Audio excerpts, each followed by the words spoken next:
What's going on, everybody? RJ Ochoa here from SB Nation's bloggingtheboys.com. Hope all is well wherever you are. We hope you're happy, safe, healthy, and I trust that you're excited because the Dallas Cowboys got a big time win on Sunday afternoon at AT&T Stadium. We have much to get to, but before we do, a reminder that our official post-game show is presented to you by Righteous Felon Craft Jerky, the jerky that helps fuel your Dallas Cowboys. That's right, Righteous Felon Jerky and Biltong are available for Cowboys players at the Ford Center Training Facility. Each 2-ounce bag has 16 to 20 grams of protein. Biltong, that's one of these bags right here, if you're watching, has 32 grams, and each meat stick, which I have in my hand right here, has 8 grams of protein. If it's good enough for the 6-2 Dallas Cowboys, it has got to be good enough for you too. Righteous Felon uses locally sourced all-natural black Angus beef and prides itself on superior quality, revolutionary branding, and unique flavors that go beyond the stereotypical jerky offering. Go to righteousfelon.com and get 15% off your order using code BTB15. That is BTB15 for 15% off your order. Righteous Felon Craft Jerky. I've got one of the Biltongs right here. This is Darth Garlic. I highly recommend. I have one of the regular jerkies. This is OG Good. That flavor of the meat stick that is in my hand. I always recommend the Nelson Mandela, but it is very popular in my household, and there are no bags left for me to show. I have put in an order myself. I have used code BTB15.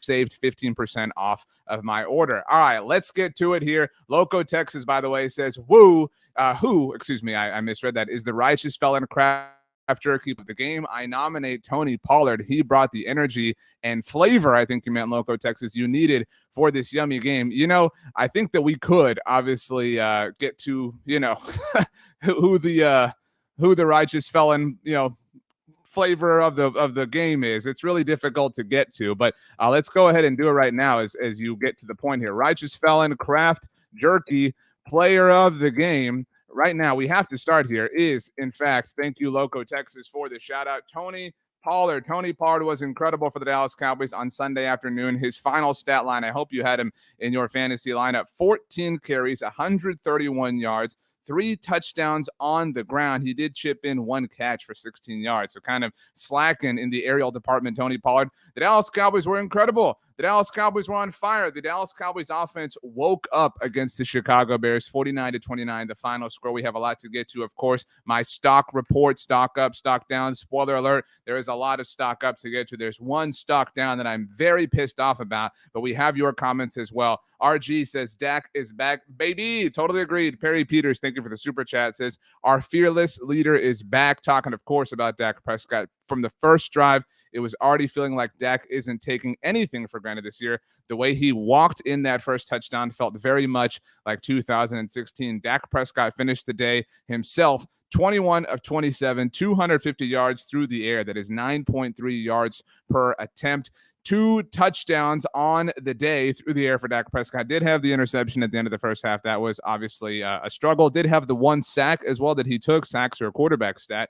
And did have 5 carries on the ground for 34 yards and the opening touchdown, as mentioned by Perry Peters. Phenomenal game for Dak Prescott. Phenomenal game. Where are they at? I want to hear the people. Where are you at, Dak haters? Where are you at? Where is he at? Oh, Dak was terrible in the first half against the Lions. He sucks. He's terrible. Dak is amazing. This team, this Dallas Cowboys team, has one of the best defenses in the NFL. I know they had some problems. I know we'll get to that, obviously. But this Dallas Cowboys team now has an offense that can play with this defense, and that is something to be very, very, very excited. In fact, this was the offensive performance that we needed to see. This is just such an incredible time, I think, if you're a Dallas Cowboys fan, to go into the bye, obviously with a 6-2 record. This is something that we thought was impossible. We've had this conversation many different times. After the first game of the season on Sunday Night Football, when we did our post-game show here, again, presented to you by Righteous Felon Craft Jerky, we said the Cowboys will be lucky to win 2 games before their bye. At that point, the Cowboys had just lost. All right, they had just lost a game. They had 7 more to go before their bye week, and we said they will be lucky to win 2 games. They lost fewer than 2 games. They only lost 1 game since then, and it was to what many people believe is one of the more well-rounded teams in the NFL, in the Philadelphia Eagles, and they kind of barely lost with a backup quarterback under center in Cooper Rush. This team will not quit. This team will not fold. This team will not bend. This is an amazing team. It is a team that we can believe in. It is a team that is going to be going to the playoffs for the second year in a row. First time the Cowboys are going to do that since 2006 and 2007. What a time. Shane Davis says, who would have thought this would be the game to be a shootout? Seriously. I mean, this Cowboys team, this Bears team, who would have thought that this was going to be the one? Scoring has been down, obviously, in the NFL all season long, been a little bit of a wonky season as far as teams showing up, not showing up. By the way, I do have the Red Zone channel on. That's what happens when we're coming on here after noon games. So I'll keep you updated on a few things. The Giants and Seahawks have now kicked off. I don't know what's happening in the Falcons-Panthers game that is going to overtime. So if anybody sees an update there, please keep all of us involved. We're all football fans here. All right, Loco says LVE was stopping some runs. Totally agreed. It was a very good game for Leighton Vander Esch. A troubling game for the Cowboys' run defense as a whole. Nick says Dak was great. Some would argue that the pick was not his fault. I don't want to take the interception away from Dak Prescott. Like, he's the quarterback. Obviously, he threw the pass. He deserves his fair share of blame. But, I mean, it's unfortunate that the interception that happened right before then didn't count because of officials. Scott, by the way, says, great day for the offense. Go get Odell Beckham Jr. Johnny Boy notes the run defense is being exposed. D-Day 2 says the Bears won time of possession by a lot, but gave up 49 and seemed more interested in rushing the ball than trying to win in the fourth quarter. This is just who the Bears are. I mean, they're a limited team, obviously. We all know that. Shout out to Matt Eberflus, really hoping that they get this thing turned around. The time of possession, if you're curious, the Bears 36 minutes and 4 seconds to Dallas's 23 minutes and 56 seconds. So you're talking about, I mean, that is a massive disparity there. You're talking about 13 more minutes that the Chicago Bears held the ball. But that's what they do. They run the ball. They run the ball. They run the ball. Justin Fields is involved in a lot of that. Over 200 rushing yards for the Chicago Bears today. The first time they did that since 1968. The broadcast noted we hadn't even been to the moon the last time the Bears ran for over 200 yards in a game. I do want to shout out friend of the show, great friend of the show, Bobby Belt, who tweeted just before we started here. Let me get this over here. The Cowboys allowed 240 yards on the ground to the Bears. Let me see. I can't get this on my other monitor here. I want to get this stat right and not mess it up. Cowboys allowed 240 rushing yards to the Bears. They are now 3-22 all time when they allow at least 240 rushing yards. The last time that the Cowboys won a game allowing 240 rushing yards, which they just did today, was 1995. The last time that the Cowboys won the Super Bowl. Just putting that out there. Now, Kevin says, RJ, don't blame officials. Had enough of people doing that last year. They are going to protect quarterbacks. Kevin, I'm going to blame officials when we get to our stock report. I'm not going to hold back because I am not the person that comes out here and blames officials. I'm not the person that blames stupid things. I think blaming stupid things is, shocker, stupid. But this was a really poorly officiated game in a lot of different ways. And the Cowboys are a team that sometimes benefits from poor calls, right? They're sometimes a team that is hindered by poor calls, which I thought was the case today. Sean Egan, by the way, says, pay that like tax, boys and girls. If you are watching us live or even watching after the fact, please like the video. Please subscribe to the channel. If you're listening to the podcast, please make sure you are subscribed. And if you can, please leave a rating, write a review. Those things help us out in a lot of different ways. Astro Joe, by the way, Astro's big win on Saturday night. And speaking of like blaming things, Philly fans in general act like they're all tough, right? They're this big tough fan base, and now they can't handle losing. I mean, come on, Philly fans. I thought you were tougher than that. But anyway, rushing defense is the weakness. Totally agreed. We didn't exactly see Jonathan Hankins end that problem. It's tough. Mark, by the way, says, RJ, what the heck constitutes a hold? That's where I'm going to get to blaming officials in a moment. I don't know how Micah Parsons is not drawing penalties all the time. It really is amazing to watch. Just it's incredible. We'll get there. Kenneth says RJ Moose was great, but Adam was horrible. I liked the broadcast today. It was awesome to see the Moose and Emmett moment. I know not everybody gets to watch the broadcast. Some people listen. Some people are watching Red Zone. We have a lot of people who aren't in the local market. I really did enjoy this game. I thought it was really well called. And again, the moment with Moose and Emmett coming shortly after the 20-year anniversary of Emmett setting the record. It was cool that it was the Cowboys and the Bears, and obviously Emmett and Walter Payton. Great moment all the way around. Zachary, think of it, the super chat says, please fight for the ball. Wide receiver one, horrible interception to end the half. I don't feel as strongly as Zachary on this, but it definitely, I'm willing to put some of the blame, obviously, for the interception on CeeDee Lamb. It felt very reminiscent to me of one of the interceptions that Dak Prescott threw in the season opener last year. If you'll recall, kind of the Cowboys backed up against their own end zone. Dak Prescott kind of same exact thing almost, trying to find CeeDee Lamb and just can't connect. And that ball got tipped. But you've got to do a better job at protecting your quarterback in that situation. A lot of people had an issue with the Cowboys trying to score right there. And if you're one of those people, then I say maybe chill out a little bit, because this is the type of coach, this is the type of disposition that we have screamed for, that we have begged for. I loved it. And I will say, I don't love or agree with every point of aggression that Mike McCarthy is the architect of. I did not like with the Giants on the TV behind you on the Red Zone channel. I did not like at the end of that first half when the Cowboys tried to go for it and get points. Now, Brett Maher missed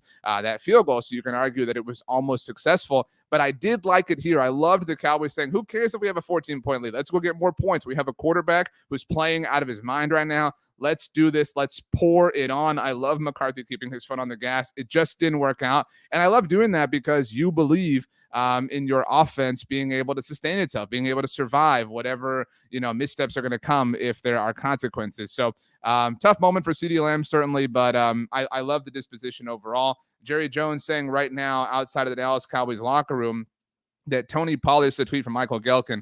Tony Pollard's impressive performance on Sunday won't impact Zeke Elliott's role when coming back from his injury. Talking about Zeke, of course. We're going to go as Zeke goes. Michael Gelkin of the Dallas Morning News tweeting out.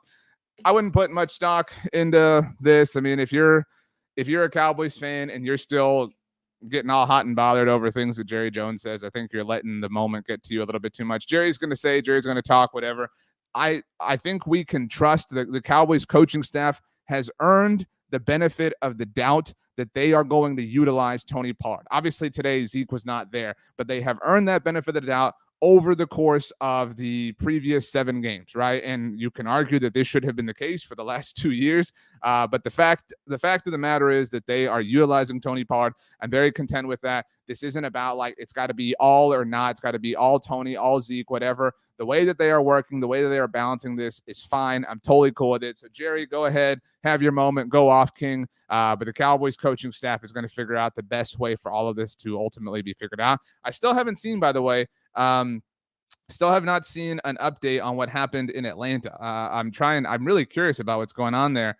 I don't know exactly what the situation is, but looks like the Falcons have the ball at near midfield, looking to score against the Panthers. I don't know if they won the opening toss. Somebody can certainly keep me updated. Thank you, D-Day 2 says they're still playing. But hey, we're all interested. We're all obviously fans of the game. But all right, let's move on. Astro Joe, by the way, says that Jones loves hearing himself talk. Shane says, Jerry, no offense, but that's dumb. Nicholas says that Carolina just blew the kick. Thank you. That was the update I was looking for. So the Panthers missed the field goal. They obviously, right before we started this show, missed the extra point. That was an unfortunate situation because of the DJ Moore penalty, whatever. Thank you guys. Anthony Gonzalez, thank you for the super chat. Says, great game. Dak is back. Micah needs a week off. And will we face an offense as good at the run as Chicago again? Maybe the Eagles. I think that would be the one answer to that. But I totally agree that the Bears, hey, lo and behold, are pretty great at running the ball. And so I think the Eagles are as good at running the ball, but I don't know that they are I don't know that they're going to be as committed to running the ball as the Bears were today. I think that's the situation worth paying attention to. But it is what it is. Let's go ahead and get to stock up, stock down. It's mostly up. If you win 49-29, it's going to be most up. Dak Prescott leads the way. How could we start anywhere else? Dak was awesome. Dak was amazing. Who are your stock up players? Definitely let us know in the chat, and we'll get to those. Dak was, what a day. What a performance. I can't believe anybody doubted him. I loved all your comments about how he kind of came out almost on a mission, trying to prove himself as being back. There was the, I think, scary moment, if you want to call it that, with his left hand getting stepped on. Certainly seems like all is well. I haven't seen any post-game quotes yet. Mike McCarthy, by the way, speaking of just now, tweet from ESPN's Ed Werder talking about Tony Pollard, says he's dangerous because he breaks tackles and is good finishing runs. I thought Tony Pollard played the way he always plays. He just had more opportunities today. Well done, Tony Pollard. We'll get to him, but Dak Prescott certainly gets a stock up. This was the best game that Dak has played since when? I actually will take your thoughts on this, because as I buy time for you to kind of let us know your thoughts, I think this was the best game, and I'm thinking this out right now, so I don't have the answer right now. This had to have been the best game that Dak Prescott has played since New England last year. I mean, maybe since New England is probably the most visible moment. You can talk about since November if you want. Not November, since the Atlanta. Speaking of the Falcons, you can talk about the Atlanta game. The Cowboys were just on fire in every way, shape, or form. Obviously, the Bears are kind of closer to that. Christopher Kinsey says since the Eagles last year. I guess if you count the Week 18 game, but I wouldn't put the Week 18 game up there. I mean, I wouldn't count that for anybody. It was such an inconsequential game. Astro Joe says it's a good story for Dak, even if against an inferior defense. We need to dominate in these situations. Check. Totally agreed. Let's see. Mr. Vegas says, I agree. New England. Caleb says best performance since November. Honestly, talking about last year, obviously. Johnny Boy says maybe Atlanta. Totally agreed. I mean, it was a really incredible performance for Dak Prescott. And I think this was what we needed to see, what we were been kind of itching to see, we've been wanting to see for a long time.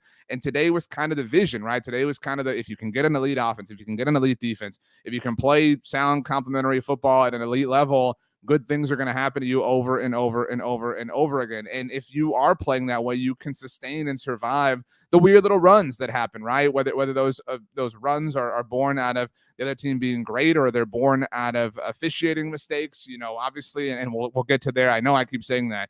But the Cowboys did survive. A point I'm going to make is the Cowboys lost 13 points in this game, or rather the Bears were handed 13 points, all but handed 13 points because of officials. And so if you can survive 13 points in that way, and you're this good, it's a much smaller or much larger room for error. Much larger room for error than otherwise. And so good for the Cowboys in every single way. Kevin says, gotta love the whole D celebrating, and Micah saying, heck with this, I'm going to score. Micah, definitely a winner. Johnny Boy says, look, Dak is an elite quarterback, and it should not be a surprise that this offense performs like this does with Dak. And ultimately, I think that's the thing. There was a tweet that I saw a little while ago. Apologies if it was from any of you, that the Cowboys can't. I don't know that I trust the Cowboys to win this game with Cooper Rush. And that's not a knock on Cooper by any means. But I don't know that you can survive 13 points coming from, weird, wonky situations if you don't have an offense that can kind of go back and forth. And certainly the offensive performance in the second half of the Cowboys was really more about the run game. Obviously, Tony Pollard. Shout out to Malik Davis, by the way, his first NFL action. Seriously, good for him. And so you can argue that, hey, it's just a run game, whatever, but you cannot. You don't have the same level. You don't have the same threat level if you don't have Dak Prescott under center. And so that changes the calculus in every way, shape, or form. So shout out to Dak Prescott. Shout out to Tony Pollard. We already went over the stat line. Tony Pollard was amazing in literally every single way. It's so awesome to see. And I hate this. I hate what this conversation has become. I know that everybody has a thought. I know that everybody has a preference. It looks like the Falcons, by the way, are well in field goal range and have reached the 2-minute warning of overtime, I think. So we'll see if they wind up winning against the Carolina Panthers. But I mean, it's just Tony Pollard's the more explosive player, and that isn't a knock on Zeke Gillett. He's just a more explosive player, and this offense has a level of explosiveness when he is in it that they don't have when Zeke's in it. They have things with Zeke as a part of the offensive identity that they don't have with Tony Pollard. There is a pro and a con to each of their games in that sense. And so the Cowboys are fortunate. We're all fortunate that they have both of them. They have options. But man alive, it is so much fun to watch an offense that Tony Pollard is a featured back in. And so we'll see. I do think that this game, if Tony Pollard wasn't out of the Cowboys market range in the offseason, this game did a lot to put him there. It does seem like Tony Pollard's going to definitely be playing somewhere else in 2023. Paul says, I like both Pollard and Zeke and feel like we have the best 1-2 punch in the NFL right now. It's hard to disagree with that. It really is. I mean, there's a lot of great run games going on. Look at what Chicago did. I think you can I wouldn't make an argument for them, but you can certainly argue that there are a lot of successful run games in the NFL right now. The Cowboys, though, at the very top. Shane says Zeke can play his best game and still can have quite the impact that Pollard can. I think that's true from an offensive contribution standpoint. And you can make the case that that's the most important, obviously, standpoint. But Zeke certainly has his fair share of contributions as well. Marcel Buys, thank you for the super chat. Here's your comment. I don't want to miss. I know sometimes it's confusing when you give the super chat and it takes it without your comments. So I don't want to miss those. It says that pick was definitely on CD. You got to complete the route. Talking about the Dak Prescott interception. I'm fine putting the blame on CD. I just think we have to put some blame on Dak, right? We can't like exonerate one or the other. It's an overall failure from a lot of people. Kenny, thank you for the comment, says this is the most deep and balanced offense I've seen with key pieces out. This game proves this team is balanced overall. Thoughts, RJ? There's a lot of like, well, it's the Bears, well, blah, blah, blah, Chicago, this and that, whatever. And I know that we've done that with some Eagles wins, certainly the other way. And so I don't want to just be a hypocrite. William, thank you for the updates, as the Falcons just won via a field goal. So that game is over. What a tough loss for the Panthers. What a tough moment for DJ Moore. I bet he's pretty upset based on what happened, obviously, with the extra point attempt. Goodness gracious. But yeah, I mean, if you can win a game, winning the NFL is obviously hard, but if you can win a game without your star running back, quote unquote, when you're technically on your second left tackle, when you have the other question marks that you do, when Michael Gallup's not 100%, when CeeDee Lamb's kind of still coming into his own, when Dalton Schultz is still kind of getting right. I mean, it's a lot of fun to watch. And defensively, I mean, Sam Williams was inactive for this team, right? Defensively, Jordan Lewis is out for the season, right? And injuries and all sorts of things happen to every team in the NFL. But this Cowboys team is very, very, very deep. I don't have Mike McCarthy or any staff member on my stock report. I've given them a lot of praise to this point, but I could certainly have them on here. I don't know why nobody wants to give any credit to Mike McCarthy, and give credit to Dan Quinn, and let's give some credit to Kellen Moore today. But nobody wants to give Mike McCarthy credit for anything. It's just, hey, Mike sucks. Mike's terrible. Mike blah, blah, blah. Mike's just hanging out. Mike this, Mike that. Mike McCarthy's team is deep in every single way. People want to say, well, he's just managing things. He's not, at least whatever he's doing a really good job of it, right? Like, who cares what he's doing if they're winning, right? Like, whatever he's doing that he has decided it works for the team is working for the team. And I think that is something that gets overlooked. Paul, thank you for the super chat. Says Zeke is better at run blocking and short yardage. Both have their roles. Zeke is sort of treated like D-Law is with stats. I like that comparison. I think that's fair. I think that DeMarcus Lawrence is more effective. I know you're not equalizing the two than Zeke Elliott is. But I think I like that comp. Kenneth says perfect time for a bye. Mark also, by the way, says stock up bye week. We need it. Seriously. What a great time. Caleb says, am I insane to think that if our offense plays like this and our defense plays elite, that we could win out the rest of the season? I only think you're insane I don't think you're insane, but I think you're misguided, and maybe misguided is not the right way to put it. Like at some point there is some natural NFLness, right? There's some natural sportsness. There's some natural weirdness. There's some natural, you lose a game you're not supposed to lose. And I mean, to your point, if the Cowboys offense and defense are both playing at elite levels, then yeah, you're probably not going to lose a lot of games, but in all likelihood, the Cowboys are going to lose another game, and that's okay. And people will freak out. People will panic. It will probably be against a team they're not supposed to lose. People will say, how are you going to win in the playoffs? You can't win this game, blah, blah, blah, et cetera, et cetera. They are 6-2, dudes. They are 6-2 at the bye, and they have not even played a game against the AFC South yet. Think about that. They are 6-2, and they are the only team in the division that has yet to play a game against the AFC South. By the way, the New York Giants are approaching their own 30-yard line. It is still midway through the first quarter, so very early in their game against the Seahawks. I don't have to tell you that we're rooting for Seattle here in this game. So while we're here on the post-game show for the next 30-ish minutes or so, I'll definitely keep you updated. But yeah, I mean, let's see. Shane, by the way, says, I'll give McCarthy credit. Garrett teams didn't beat teams down like we've seen his teams do over the years.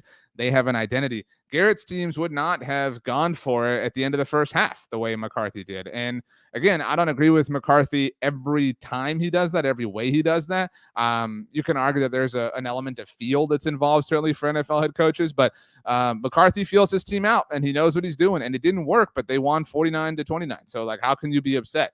JB74 says McCarthy deserves a bunch of props right now. I have been a huge McCarthy basher in the past. Be like JB74, people. It's okay to change your opinion when things change. I don't like him not challenging or going for 4th and 1 in the Eagles game. That did feel like a panic move. I agree with that. But he has kept it together. JB74's comment closes out. I mean, he deserves a lot of credit. I mean, there are a lot of coaches who, and like, this conversation turns into like, well, look at what Brian Dable's doing. Look at what Nick Sirianni's doing. Look at what Sean McDermott's doing. Look at what Andy Reid's doing, whatever. Like, I don't know anybody who gets less credit for what he's doing than Mike McCarthy. He deserves all the credit in the world. And so do Dan Quinn. And today, Kellen Moore, John Fossil has had a great season, obviously. Kevontae Turpin, we're still waiting for that first touchdown. But, man, I mean, what a great staff that the Cowboys have rolled out. They're 6-2 at the bye week. All right, way to go, Cowboys, way to go. Let's keep going, stock up. I have him on the list, and I'll be honest with you. Look, this is how the sausage gets made, right? Like, I got to do this list, and I'm putting it together. We're getting ready so we can start as soon as the game ends, blah, blah, blah. I have CeeDee Lamb on the list. All right, he caught a touchdown, and he looked incredible while he did. And I'm not trying to sit here and tell you that CeeDee was perfect. He obviously had the bad route on the interception. We can sit here, we can blame him all we want. There's a lot of fair blame, I think, that falls on CeeDee for that performance. But CeeDee Lamb still had 5 catches for 77 yards and a touchdown. CeeDee did have moments of flashing wide receiver wide receiver one stuff. Was it a perfect game? Was it a flawless game? Was it an infallible game? No, but it was a very positive game, a very positive step in the right direction for CeeDee Lamb. So definitely putting him on my stock report, giving him a stock up. Good for him. Totally acknowledge that he was at fault partly for the Dak Prescott interception. I'm also giving a stock up to Malik Davis. Dude, I mean, first NFL game, and he was robbed of a touchdown. It would have been so awesome to see him get that score. I really thought, I saw Nick Eatman of DallasCowboys.com tweeted out that it felt inevitable the Cowboys were going to give him the ball and get him the touchdown. Instead, Dak went to Jake Ferguson, as we all know, but finished 8 carries, 23 yards. I mean, had 2 catches for 18 yards as well. Just a really cool debut. Came in, had to step up, obviously, with Tony Pollard getting elevated, with Zeke Elliott being on ice. So good for him. Y'all asking about Jonathan Hankins. Solid debut. And, it's hard to really, I think, hard to really draw a big conclusion off of, one game, first game. But we'll see. Definitely solid debut. As I scratch my nose. All right. Stock up. O-line. All right. Just giving it to everyone. All right. We could sit here. We could talk Zach Martin. We could talk, obviously, Tyler Smith. The entire offensive line was incredible. The Tony Pollard 54-yard touchdown run, Zach Martin was amazing on. I mean, this offensive line, of all the things that have aged poorly, I think it's probably that the offensive line was going to be a disaster. Now, you can credit that to Terrence Steele elevating his game in his 3rd season, Tyler Biadasz elevating his game, Tyler Smith coming in and kind of saving things, obviously, as a rookie. I mean, it doesn't make sense. It should not be that Tyler Smith is this good as a rookie left tackle in the NFL, but here we are, thankfully. So, left guard has been kind of a question mark, but the Cowboys kind of found ways to figure it out. And so I think, just split this stock up in 5 pieces and hand it out. They deserve a lot of credit. Loco says the first drive they showed Zach Martin as good as he was beast mode, big, hungry. Let's see here. Johnny Boy says the O-line played great today, but concerned about depth. McGovern went down again. The bye week really coming at the perfect time, obviously, for the Cowboys in a lot of ways. By the way, I'm making sure we're not missing anything here. Nothing. We're all good. But man, just a phenomenal game from the Cowboys offensive line. I did want to come back to this point, and this we'll go to our stock down here. Donnie, by the way, says this offensive line is growing up. They very much are. It's nice to see.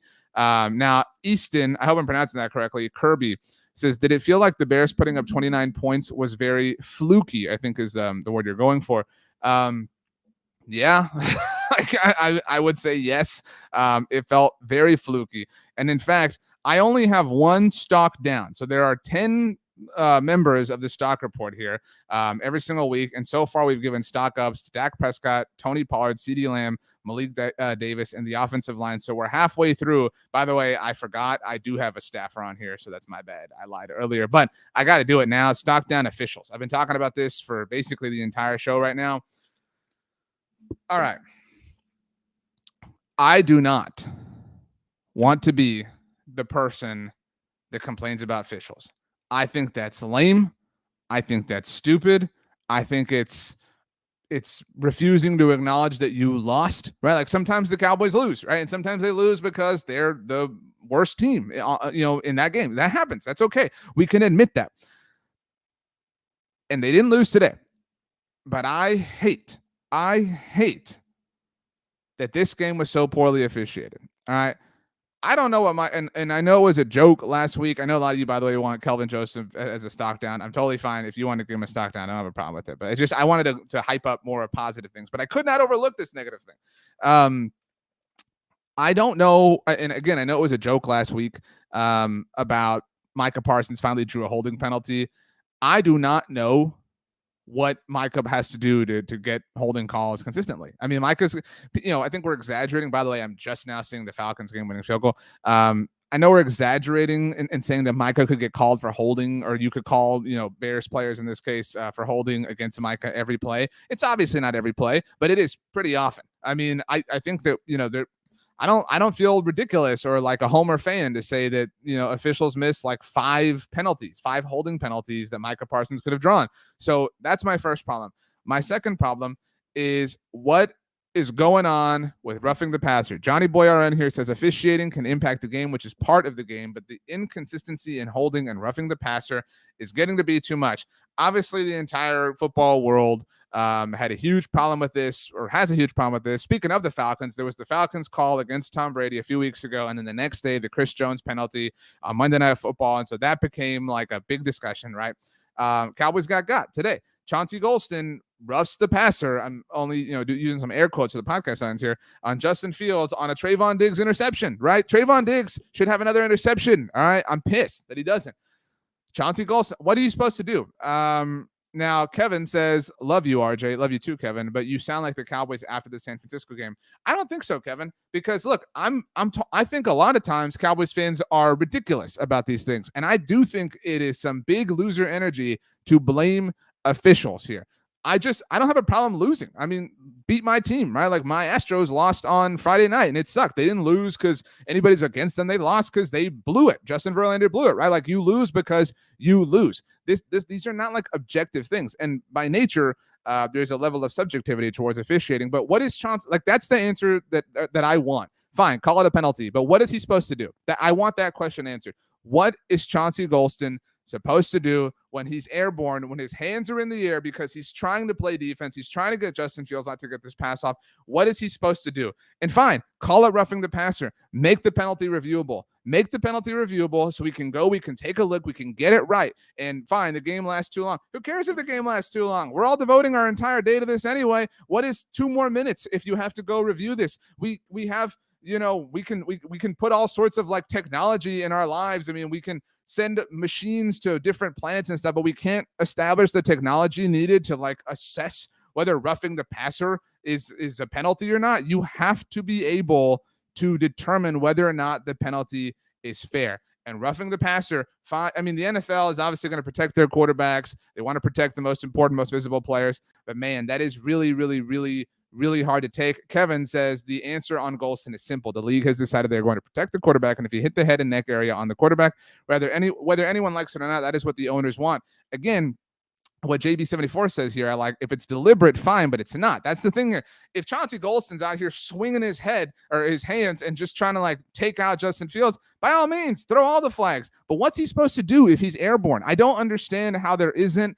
some level of benefit, some level of logic, some level of common sense that is injected into this situation. But fine. You're going to call this penalty. I'm going to be pissed. I'm going to talk about it in our postgame show presented by Righteous Felon Craft Jerky. Go to righteousfelon.com. Use code BTB15 for 15% off.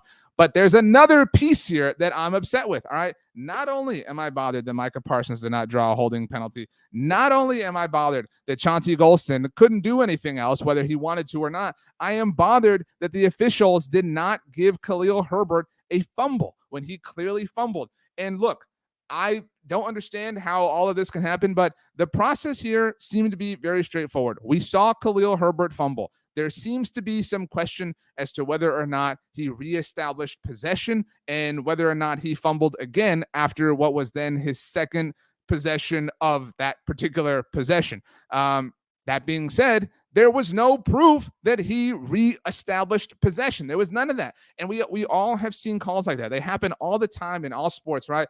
I'm sure you've said wherever you've been watching, whoever you've been watching with, man, that's one of those calls that that they're just not going to be able to overturn, right? Like if that had been called the other way, they wouldn't be able to overturn. There's just not enough evidence one way or the other to overturn it. And that's how I felt about the Khalil Herbert fumble. He fumbled the ball. There was not enough proof to tell me, to tell you, to tell the viewer that he reestablished possession.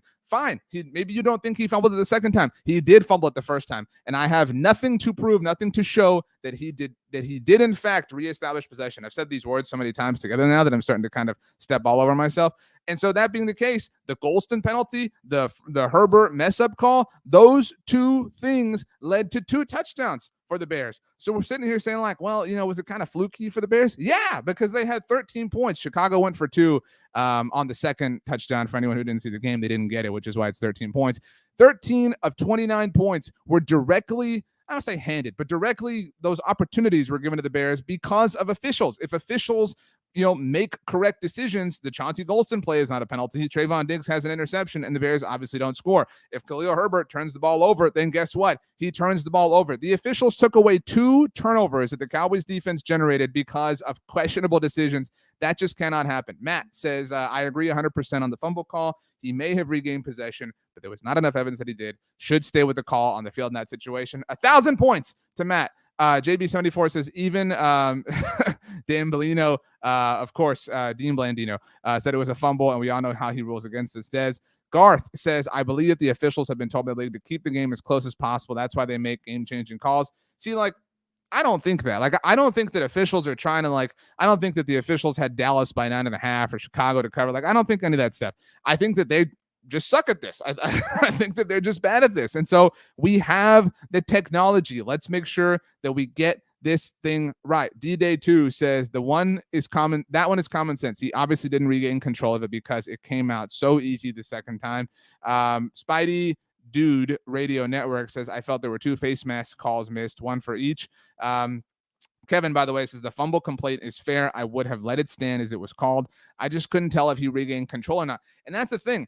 I understand if you want to tell yourself, and I know you're not doing this, Kevin, but if you're an official and you're like, man, I kind of think he may have regained possession. Prove it. Prove it then. If that's the thing, prove it. Prove it to us on the tape. Give us the moment where you're like, that's possession right there. But you cannot lean with your guess. You cannot lean with what you think. You have to make the decision off of what the tape proves. The tape did not prove that Herbert regained possession. They directly took that ball away from the Cowboys. They could not, in clear consciousness, go against the ruling that was on the field, which in this particular case happened to be a fumble. Bad officiating, stock down officials. You suck. We rule. You're the worst. We're the best. Cowboys won anyway. Whatever. All right, let's move on. That was the only stock down I mentioned. I need a sip of my my blue Kool-Aid here, which is not a coincidence here that it's blue.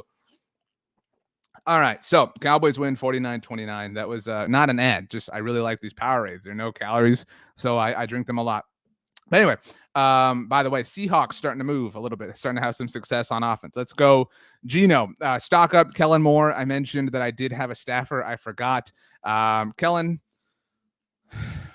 we'll give some flowers to Kellen. All right, the one Perry Peters says, is that a cucumber Gatorade? This is a Powerade. This you can see it's Powerade. It's a blue. The flavor is actually mixed berry. These are really good, and they're no calories. Again, not an ad. They're just awesome. I highly endorse them, in my life. But anyway, it's not an ad, and it's the best Gatorade flavor is not cucumber. It is melon. I know that's a controversial opinion, but melon is by far the best Gatorade color.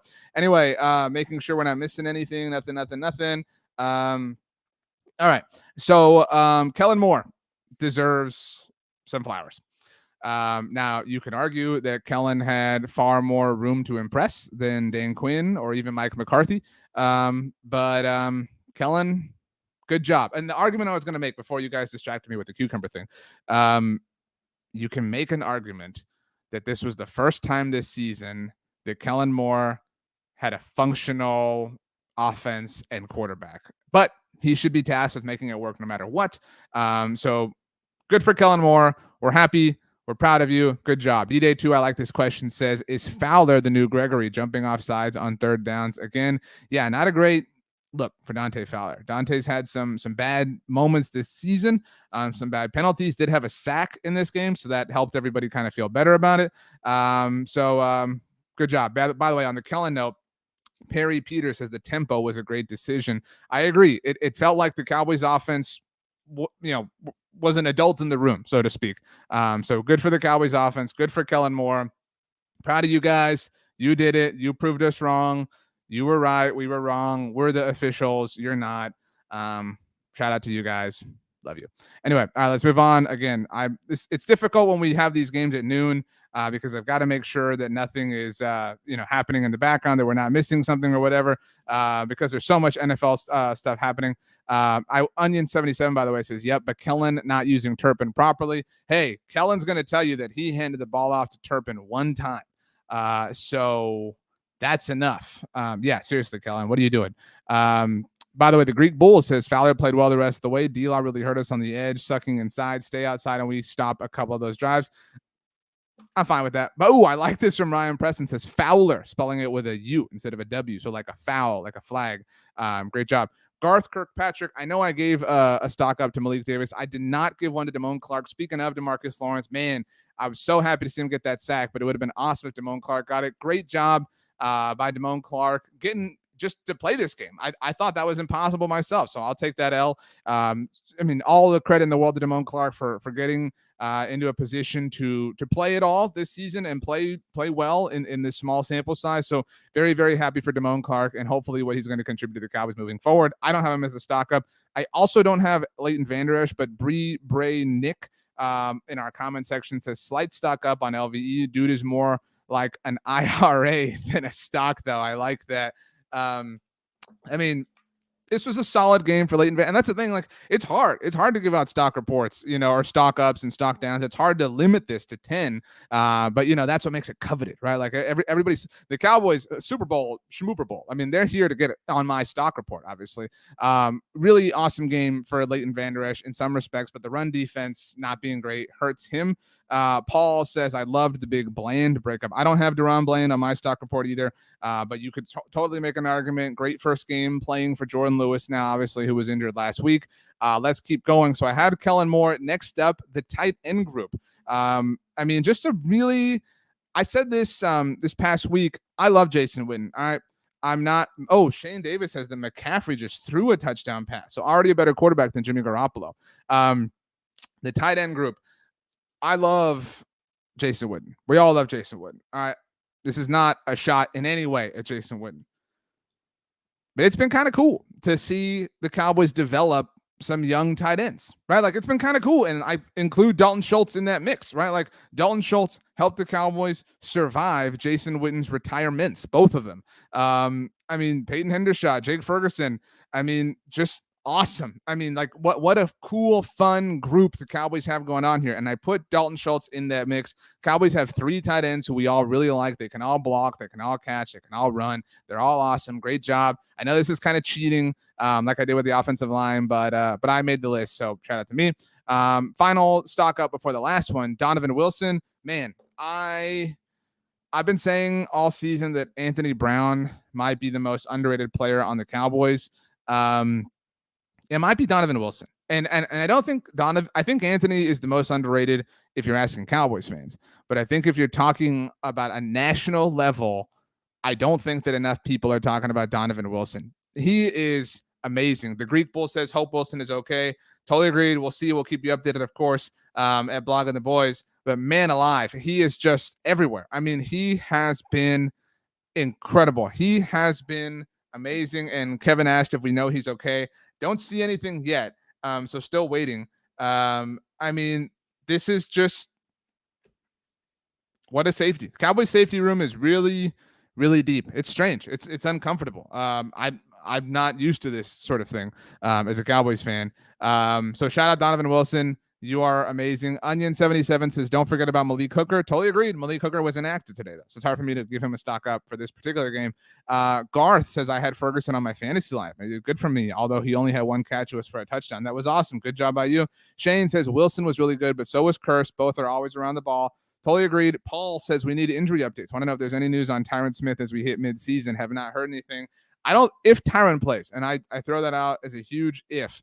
I mean, it's probably in December. I mean, I think we're starting to get a little too. We're not quite there yet. I do think that we are getting really close to maybe when James Washington's going to return. But I agree, Cowboys will go into hibernation for the bye week, and then hopefully we get a few more updates on that front. My last stock up, and then we'll get to some closing thoughts. We have not listed him. I can't believe none of you have said this. All right, I can't believe none of you have gone this direction here. All right, how could we not give a stock up to Micah Parsons every week? I mean, every week. What is like? What? How is this possible? And I think Justin Fields played all right today. But dude, how do you not know that you got to touch this dude? How do you not know that you got to touch him down? This is not Ohio State anymore, Penn State. I know that the game was yesterday, but this is not that game between the two of you, Justin Fields and Micah Parsons. You have to know better, Justin Fields. But thank you for not knowing. Thank you for making Micah Parsons' first NFL touchdown an amazing moment. It was so cool. I mean, by the way, Wayne notes, I saw Ed Warder just tweeted this out right now, that Dak Prescott joke that Mike is going to make an argument that he should play some running back on offense. I do not know of a player that has impacted the Cowboys more right away than Micah Parsons. And I think we all, on some level, wondered whether that was going to kind of fade in the second year, like regression to the mean, call it whatever you want. He has been better. He has been more dominant. He has been amazing. And, you know, many of you have said already the bye is coming at the perfect time. I think it's a really good thing to give Micah some time to chill, take a deep breath. Now he's like this Twitch star. Stream your Madden games, Micah. By the way, EA, if you're listening, make a good game, right? Make Madden a good game so that Micah and all of us can enjoy it. But, man, Mike and Kenneth Cook says that Charles Haley did. That's a great point. But talking about draft picks, like who is the non-quarterback the Cowboys have drafted that has impacted their team like this? I mean, he has just, you can't explain it. You really cannot. He has been incredible. I mean, he has changed. A lot of you have said this. He changed the culture. I agree. And Shane just right now his comments says Parsons is the best superstar Dallas has had in 20 years. Dude is changing the culture in Big D. He does it every week. He is the number one player that other teams are safeguarding or planning or plotting against, and they cannot stop him. They cannot, and he opens up opportunities for everybody else. It is an amazing thing to watch, and I think that I speak for all of us in saying that when he is available, which is obviously the last 2 years, man, things are good. Paul, thank you for the super chat, says, at this point, it's just that he is Parsons. Also, shout out to Anger on that last pun. I know it touched back, but it was still wow. Very much agreed. Bills made such a big deal about their drafted punter having a big leg. Wow, we don't talk about that punter anymore, but that's right. I mean, that was an incredible punt. That's Pro Bowler Brian Anger, by the way. I don't know if he's going to go to the Pro Bowl this year. We'll see. Hopefully, obviously, he's a little bit busy around that time of year. Johnny Boy, thank you again, Paul, for the super chat. But Johnny Boy says, Micah is setting the bar for the league. Astro Joe says, I was one of those who questioned the pick. What can we say? He does his talking on the field. The only part of me, because I'm with you, that feels like not like a total idiot is the player I wanted was Patrick Surtain, and he's amazing. And so, I mean, I feel kind of like somewhat validated, right? Like, well, at least I wanted another amazing player. JB74 says he's such a wonderful guy too, having watched him grow, so blessed. It really does have a lot of the same energy that Dak and Zeke did, obviously, their rookie year. It just feels like, you're right, like this kid coming in, so excited to be around. It's so cool how much he loves football. Like, he's always tweeting during Monday Night Football, Thursday Night Football, whatever. Micah Parsons rules. He is awesome. Caleb says, I can't believe that I questioned the pick. I don't know where this team would be without him. Very well said. Very, very well said. So congratulations. Stock report now complete. You can read more. You can read the full stock report at bloggingtheboys.com, or you can check me out on Instagram. I post them there as well, little write-ups. So closing thoughts. Cowboys do have a few penalty issues, right? Not a perfect game for Dallas, and official stunk, right? I'm not here to say anything else, but official stunk. But Dallas did still have some penalties, 6 penalties for 41 yards. The Bears had 6 penalties for 45 yards. We obviously talked about Dante Fowler. A lot of you talked about Kelvin Joseph in some different ways. Things are not perfect, but if you can survive all that stuff and you can get the win and you can get a comfortable win, I mean, you got bigger problems, or there are bigger problems to have. So while nobody's pleased, nobody's pumped, nobody's accepting this, it's okay in the grand scheme of things. So this was the perfect way for the Cowboys to head into the bye week. Now I'm reading things I wrote, like I wrote these. I just don't know how you could feel better if you're a Cowboys fan. And I know it's frustrating that the Eagles are 7-0 with an easy schedule ahead of them too. We'll see what happens with the Giants, just in case you're curious. Seattle has the ball. The second quarter just started. It is 3rd and long. I can't quite tell where they are on the field. Wow, they are on the New York 12-yard line. So Seattle threatening. Hopefully we'll knock the Giants down. The Commanders and Colts are playing at the moment. Not that that's significant. By the way, Geno Smith, let's do it. Geno Smith gets out of the sack and looks for his man. Evades another player. Man, Geno out right before the first down marker. So it looks like a field goal coming up for the Seahawks. But 6-2 at the bye. Mark says we're 6-2 going to the bye. We got our quarterback back. Guys are getting healthy. I'm happy. Stop complaining. Very much agreed. And if you're one of the rare birds like me and you're a Cowboys fan and an Astros fan, now you get to chill. I mean, no chill happens here at Blogging the Boys. Like, we're still working, right? We got a lot of stuff. Make sure you check out bloggingtheboys.com, podcast network, YouTube channel. We got a lot of stuff. Just because the Cowboys are off doesn't mean that we stop. But if you're a Cowboys and Astros fan, now you get to chill and put all your sports energy behind your team in the World Series. So that is very cool, at least. By the way, Scott Paul Crawford just told me the future, said that the Seahawks converted a 4th and 2. Just saw that. Thank you very much, Scott Paul. Now they are on the 2-yard line, threatening to score. So good for them. I am so happy. I don't know how. I mean, could the Cowboys be 8-0? Could they be 7-1? Sure. Would it have been better if they beat the Eagles? Totally. But dude, we've got some serious house money. Life is pretty sweet if you're a Dallas Cowboys fan right now. This was the perfect way to go into the bye. As Paul notes, thank you for the super chat, Paul. We are good in all 3 phases going into the bye. And there's something else, and I don't truly think that this has an impact on an NFL team, but I mean, speaking as a fan, it is so nice to go into the bye with your team flexing their muscle, right? Like, as opposed to, kind of getting a whimper sort of win, right? Like, a win is a win. And at the end of the day, you don't care. A win is a win, but it is so much better to go into the bye like this with Dak back, and the defense is awesome. Micah got a touchdown. Special teams is great. Everything is awesome, right? Like, as opposed to having something to worry about for 2 weeks. So, man, I am so pumped. And now, not only do we get if you're an Astros fan, you get the World Series, whatever, blah, blah. But next up is something that this team has not had with their franchise quarterback, right? We were all pumped about the game going into Philadelphia, but if we're honest with ourselves, we all kind of knew it was a tough task. We all knew that the team was very good. We were all still emotionally into it, emotionally invested, and it sucked that they lost. This is a different kind of emotion, all right? This is a different one coming up for the Cowboys in 2 weeks, all right? I know a lot of you hate him, and I'm going to keep fighting this fight because you need to respect the very good head coach of our favorite team here. But next up, we win this one from Mike. Next up, we win this one from Mike McCarthy. We're going to Lambeau Field, the holy cathedral of professional football, and this one's for Mike, all right, because Aaron Rodgers got his turn. Aaron Rodgers had his opportunity. He has had every moment behind a microphone to talk, to disparage, to besmirk, whatever, to talk down and talk poorly about Mike McCarthy, and he painted a narrative that we as Cowboys fans have had to live with since Mike McCarthy was hired.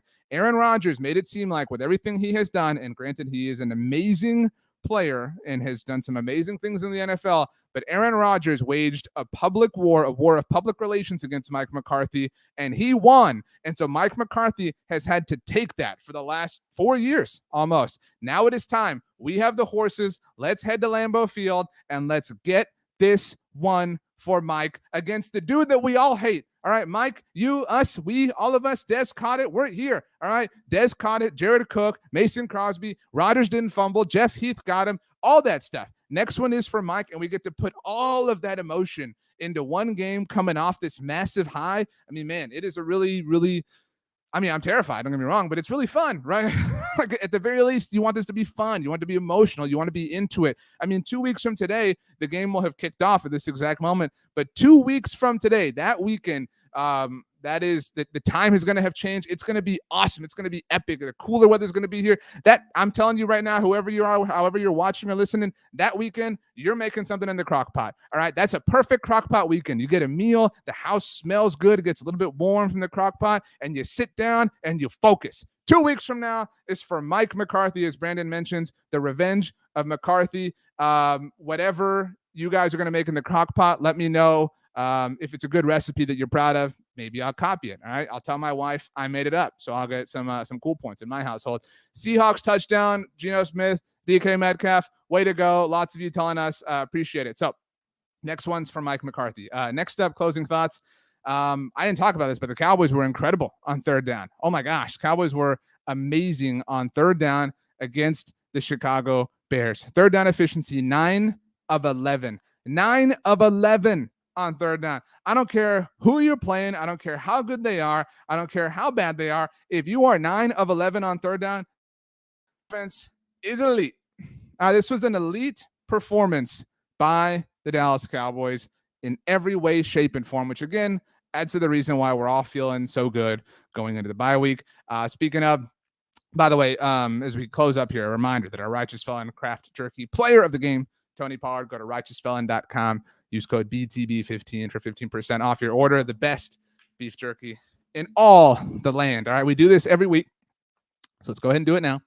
Cowboys are 6-2. What games are they losing here? What games? You're looking at the podcast audience isn't getting this. A really terrible moment for them. That's my bad. What games are the Cowboys losing between now and the end of the regular season? Next up, at Green Bay for Mike. Next up, at Minnesota. New York on Thanksgiving, Indianapolis frauds, Houston bad team, on the road against the Jaguars, who just lost to the Broncos, Philadelphia at home on Christmas Eve. That's a Saturday. At Tennessee, at Washington. I wouldn't be shocked if they lost to the Vikings. I believe in the Vikings. I know a lot of people don't. Kirk Cousins, blah, blah, blah. But I believe in the Vikings. So maybe you lose to the Vikings.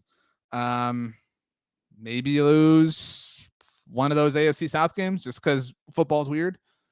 Maybe you lose to Philly. I know that would bother us a lot. I think we're looking at maybe 3 more losses. It's a 6-2 team. So that would put you at 12-5. 12-5. 12-5, 13-4. It's all possible. It's all doable. It's all right there at our fingertips. So Ryan, by the way, notes that we beat the Vikings the last 2 times with backup quarterbacks. That's right. It was Cooper Rush a year ago, and it was Andy Dalton the year before when Mike McCarthy smashed those watermelons, baby. I don't know. I believe in the Vikings. We'll see them.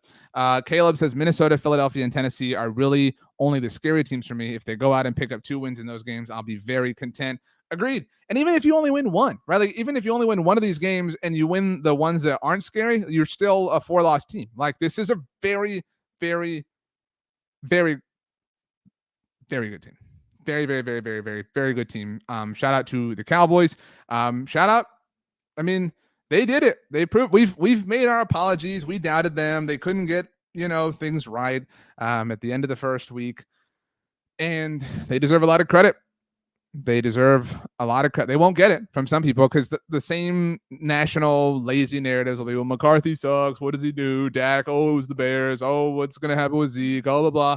Nah, it's a great team. Throw whatever you want in it. Throw whatever it is. They will find a way. That is what they have taught us. They have earned the benefit of the doubt. Here, Cowboys, this is my benefit of the doubt. You can have it. This is a prop, but you should get this. This is the OG Hickory from Righteous Felon Craft Jerky. They've earned it. They've earned it, and they deserve a lot of credit. Mike McCarthy, Dan Quinn, Kellen Moore, Will McClay, Stephen Jones, Jerry Jones. There's enough to go around.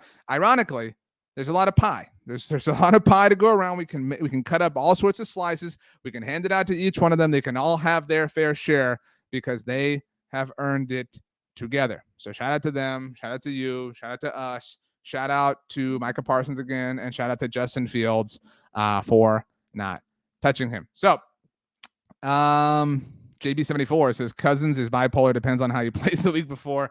Tennessee depends on who the quarterback is, and Philly is going down. The one thing that I will say about this Packers game, they got the Lions next week. All right. So they got the Bills tonight, Lions next week. It's right there, baby. Let's do it. Let's get there. My name is RJ Ochoa. You can follow me on Twitter or Instagram at RJ Ochoa. Somebody was a jerk and took that username on TikTok, so I had to go with RJ.Ochoa over there. If you want to send me an email, you can. You need the dot, rj.ochoa@sbnation.com. What a time. What a time, people. What a time. The Dallas Cowboys with the big-time dub over the Chicago Bears. My dog's name is Bear. Going to be a tough night in this house. Right? He's a little upset. He is a Cowboys fan, but he's got a soft spot for the Bears. Right now he's walking around. He's just like, give me the side eye. Like, dude, why'd you do this to me? Why'd you do this? Why'd you pick my name? Whatever. Whatever. Anyway, I love you all. I cannot believe that you all make us a part of your Dallas Cowboys fan experience. Whether you watch us on our YouTube channel, please like the video, subscribe to the channel, or if you're a podcast listener, a special shout out to our podcast audience. Not that I love them more. I love you all equally. But this past week, we passed 3 million downloads on the year. Blogging the Boys Podcast Network this past week crossed over the 3 million mark. Thank you to everybody who listens to all of our shows. All of our staffers and voices are so talented. That's why it's completely free. If you have a podcast app, you like to listen to podcasts, I encourage you, subscribe to the Blogging the Boys Podcast Network. If you can leave a rating and you can write a review, those things certainly help us out a lot. But we have 2 different shows that come out every single day. Plus, we have a daily update show. So if you subscribe to our podcast network, you get a daily update that's 5 minutes long, gets you all the headlines you need to know. Then you get 2 different shows with all sorts of tremendously talented voices each and every single weekday. You, of course, get to hang out with me, a couple times a week, there, here, whatever. And who could forget, as Johnny Boy RN notes, that tomorrow is Victory Polo Monday. Get yourself your Dallas Cowboys polo, whether it's a polo, t-shirt, cap, pinch your nails, scarf, stickers on your face, whatever you want it to be. Take a selfie, tweet it at me, post it on your Instagram story, tag me. We'll share all of them because the Dallas Cowboys are 6-2 and life is good. Go Astros! Astros in 5. Love you all. Thanks for hanging out. We'll see you next time.